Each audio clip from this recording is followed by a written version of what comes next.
depan. Sebelum pembelajaran dimulai, marilah sama-sama kita berdoa terlebih dahulu menurut kepercayaan masing-masing. Berdoa dimulai.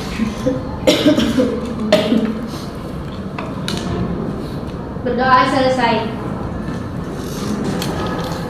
Baik, sebelumnya Ibu akan cek kehadiran kalian terlebih dahulu. Apakah ada yang tidak hadir hari ini, anak-anak? Hadir semua, Bu. Alhamdulillah hadir semua ya. Udah pada sarapan anak-anak? Sudah. Belum, Bu. Ada yang belum, ada yang udah ya. Nah, sebelumnya Ibu akan mengajak kalian senam terlebih dahulu. Mau? Serta nggak mau? Mau lah, Bu. Ya. Baik, anak-anak semuanya berdiri di samping kursinya masing-masing ya. Oke, Bu. Ibu minta satu orang untuk jadi pemimpin senam kita pada hari ini. Ada yang mau? Nomi, Bu.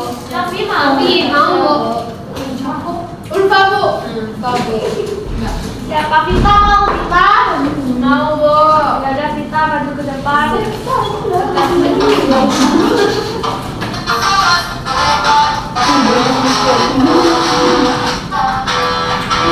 Masuk. Tiba.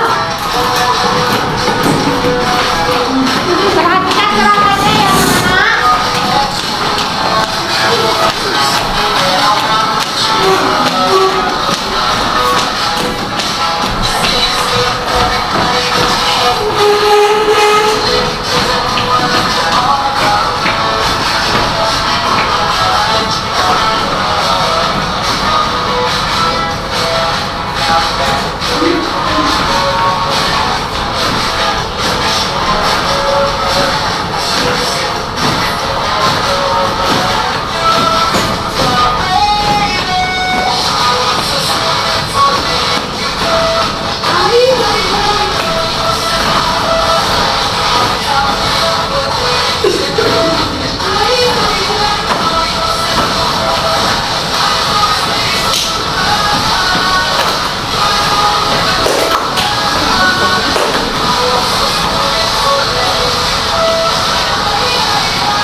Baiklah, materi kita hari ini tentang teks cerita sejarah. Sebelumnya Ibu akan menjelaskan apa saja kompetensi dasar dan tujuan pembelajaran kita pada hari ini.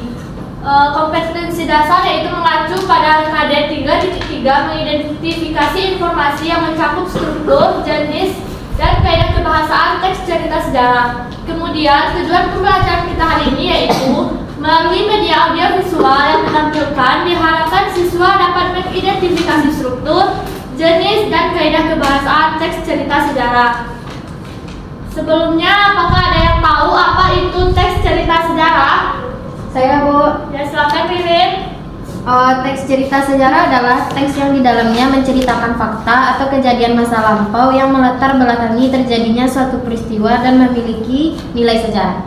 Ya, benar sekali yang dikatakan oleh Ririn, bahwa teks cerita sejarah adalah teks yang di dalamnya menceritakan fakta atau kejadian masa lampau yang melatar belakangi terjadinya suatu peristiwa dan memiliki nilai sejarah.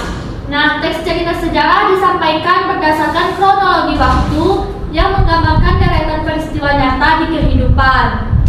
Kemudian ada struktur teks cerita sejarah. Apakah ada yang tahu apa struktur teks cerita sejarah? Saya, Bu. Ya, silakan Rezi. Struktur teks cerita sejarah itu ada 6. Yang pertama orientasi, yang kedua pengungkapan peristiwa, yang ketiga konflik, yang keempat komplikasi, yang kelima resolusi, dan terakhir koda. Ya, benar sekali yang dikatakan oleh Rezi. Nah, yang pertama ini yaitu orientasi dan pengungkapan peristiwa. Ibu minta kepada Novi untuk membacakan apa itu orientasi dan pengungkapan peristiwa. Orientasi bisa disebut juga dengan bagian perkenalan karena pada tahap ini akan dimuat pengenalan tokoh, latar tempat, waktu, bahkan suasana, sudut pandang, dan hubungan dari para tokoh. Yang kedua yaitu pengungkapan peristiwa. Bagian ini menceritakan peristiwa atau kejadian awal yang berpotensi menimbulkan masalah, pertentangan, atau kesukaran yang menghadang tokoh, terutama tokoh utama. Ya, terima kasih kepada Novi. Orientasi bisa disebut juga dengan bagian perkenalan karena pada tahap ini akan dimuat pengenalan tokoh, latar tempat, waktu, bahkan suasana, sudut pandang, dan hubungan dari para tokoh. Nah, kemudian pengungkapan peristiwa. Bagian ini menceritakan peristiwa atau kejadian awal yang berpotensi menimbulkan masalah, pertentangan, atau kesukaran yang menghadang tokoh, terutama tokoh utama. Nah, struktur yang selanjutnya yaitu konflik dan komplikasi. Ibu minta kepada Maharani untuk membacakan konflik dan komplikasi. Yang pertama, konflik. Pada tahap ini penulis akan menunjukkan konflik atau masalah yang mulai semakin rumit antar tokoh. Yang kedua, komplikasi atau puncak masalah. Komplikasi merupakan bagian yang paling mendebarkan, menghebohkan, dan memuncak dari masalah. Di dalamnya berisi pertikaian atau peristiwa lainnya yang dihadapi oleh para tokohnya. Ya, terima kasih kepada Maharani. Konflik. Nah, pada tahap konflik ini penulis akan menunjukkan konflik atau masalah yang mulai semakin rumit antar tokoh. Kemudian komplikasi atau puncak masalah. Komplikasi merupakan bagian yang paling mendebarkan, menghebohkan, dan memuncak dari masalah. Di dalamnya berisi pertikaian atau peristiwa lainnya yang dihadapi oleh para tokohnya. Struktur yang selanjutnya yaitu resolusi dan koda. Ibu minta kepada Permata untuk membacakan apa itu resolusi dan koda. Resolusi atau penyelesaian masalah. Di bagian ini penulis menceritakan akhir dari suatu masalah atau tahap penyelesaian. Koda merupakan penutup dari sebuah cerita sejarah yang berisikan komentar atau kesimpulan dari cerita tersebut. Ya, baik, terima kasih kepada Permata. Nah, resolusi atau penyelesaian masalah. Di bagian ini penulis menceritakan akhir dari suatu masalah atau tahap penyelesaian. Kemudian koda merupakan penutup dari sebuah cerita sejarah yang berisikan komentar atau kesimpulan dari cerita tersebut. Selanjutnya yaitu jenis-jenis teks cerita sejarah. Ada yang tahu ada berapa jenis teks cerita sejarah? Saya, Bu. Ya, silakan ya. Jenis teks cerita sejarah ada 2, Bu. Yang pertama teks cerita sejarah fiksi dan kedua teks cerita sejarah non fiksi, Bu. Ya, benar sekali yang dikatakan Gea ya. Beri tepuk tangan untuk Gea. Nah, yang pertama yaitu jenis teks cerita sejarah fiksi. Teks cerita sejarah fiksi adalah teks cerita sejarah yang sebagian besar bersifat subjektif berdasarkan pandangan pengarang atau penulis. Nah, contohnya itu yaitu seperti novel sejarah, cerpen, legenda, dan roman. Kemudian yang kedua yaitu teks cerita sejarah dan fiksi. Teks cerita sejarah dan fiksi merupakan teks cerita sejarah yang secara keseluruhan isinya berdasarkan pada fakta atau benar-benar terjadi. Contohnya seperti biografi, autobiografi, cerita perjalanan, dan catatan sejarah. Nah, selanjutnya kaidah kebahasaan teks cerita sejarah. Ada yang tahu ada berapa kaidah kebahasaan teks cerita sejarah? Ya Bu, Ya, silakan Septa. kaidah kebahasaan teks sejarah itu yang pertama kategori orang ketiga, yang kedua verbal material, yang ketiga konjungsi temporal, dan yang terakhir kata keterangan Bu. Ya, benar sekali apa yang dikatakan Septa ya. Yang pertama yaitu kata ganti orang ketiga. Nah, kata ganti orang ketiga ini yaitu ada kata ganti orang ketiga tunggal yang terdiri dari ia, beliau, dia, dan nya. Kemudian ada kata ganti orang ketiga jamak yaitu mereka. Kemudian ada verbal material. Nah, verbal material ini yaitu suatu kata yang digunakan untuk menunjukkan suatu kegiatan fisik. Kemudian konjungsi temporal. Konjungsi temporal yaitu kata hubung yang berfungsi untuk menata urutan peristiwa yang diceritakan. Selanjutnya ada kata keterangan yang terdiri dari kata keterangan waktu, kata keterangan tempat, dan kata keterangan suasana.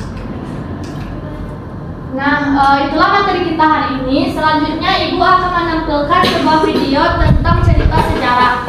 Ibu harap anak-anak menyimaknya dengan baik ya. Ya, Bu.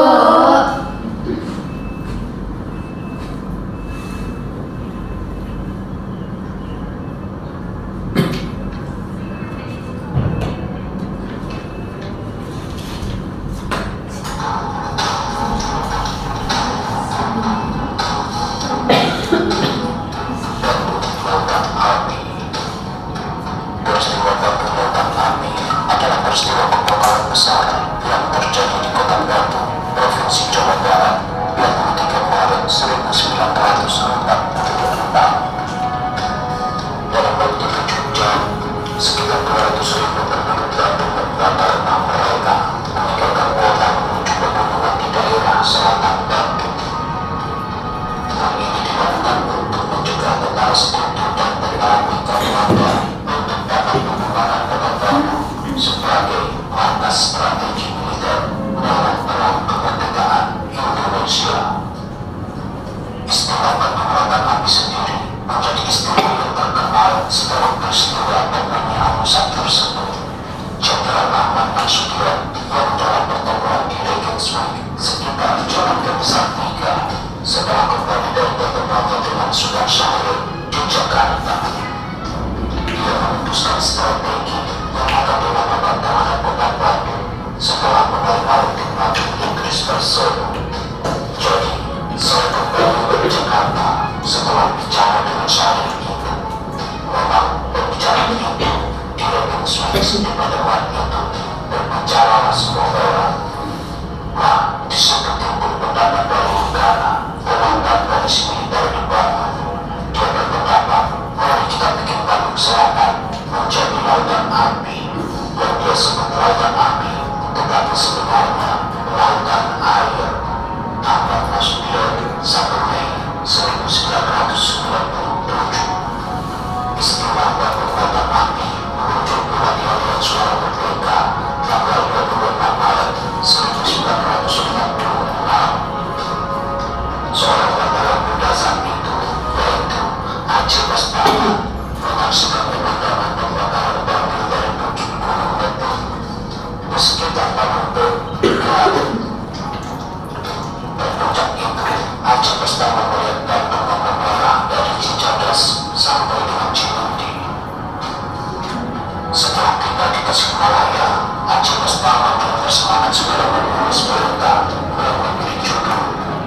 1 November 1945,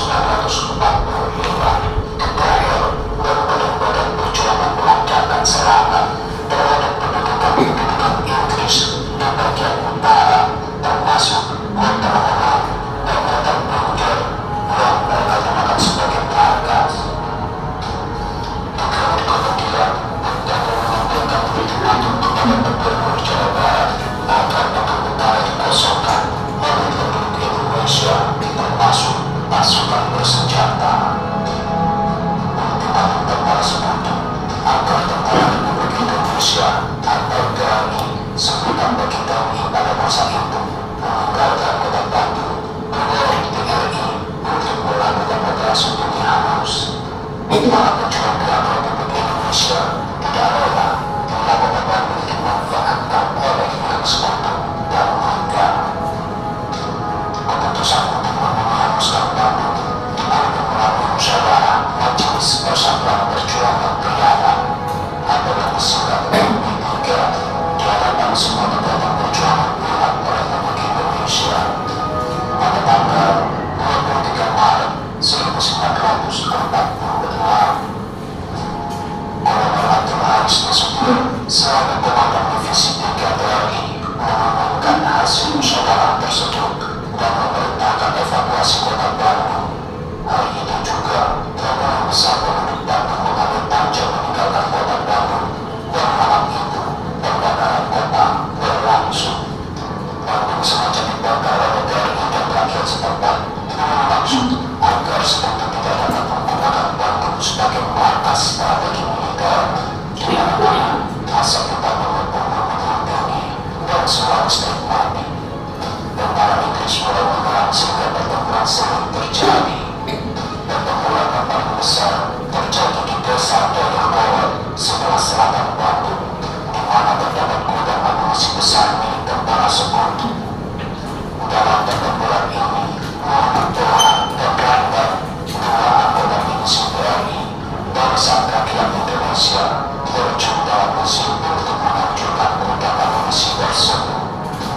Muhammad Toha berhasil meledakkan gudang tersebut dengan dinamit. Gudang besar itu meledak dan terbakar bersama gudang amunisi tersebut di dalamnya. Staf pemerintah kota Bandung pada mulanya akan tetap buka di dalam kota, tetapi demi keselamatan mereka maka benar-benar sebelah malam itu juga ikut dalam rombongan yang mengevakuasi dari Bandung. Sejak saat itu, kurang lebih 54 atau tengah malam, Bandung selatan telah kosong dari penduduk dan TNI. Tetapi api masih belum membakar kota sehingga Bandung pun menjadi lautan api. Pembunuhan Bandung tersebut dianggap merupakan strategi letal dalam perang kemerdekaan Indonesia karena kekuatan TNI dan Indonesia rakyat tidak sebangun dengan kekuatan pihak sekutu dan mereka yang berjumlah besar. Setelah peristiwa tersebut, TNI bersama Indonesia rakyat melakukan perlawanan secara gerilya dari luar Bandung. Peristiwa inilah yang membuat Bandung orang Bandung rombongan percintaan masih menjadi bahan perdebatan. Beberapa tahun kemudian, rombongan Bandung secara resmi ditulis menjadi kemenangan agar menyelesaikan para pejuang kemerdekaan Republik Indonesia alami saat itu. Kembali ke kota tercinta mereka yang telah menjadi lautan api.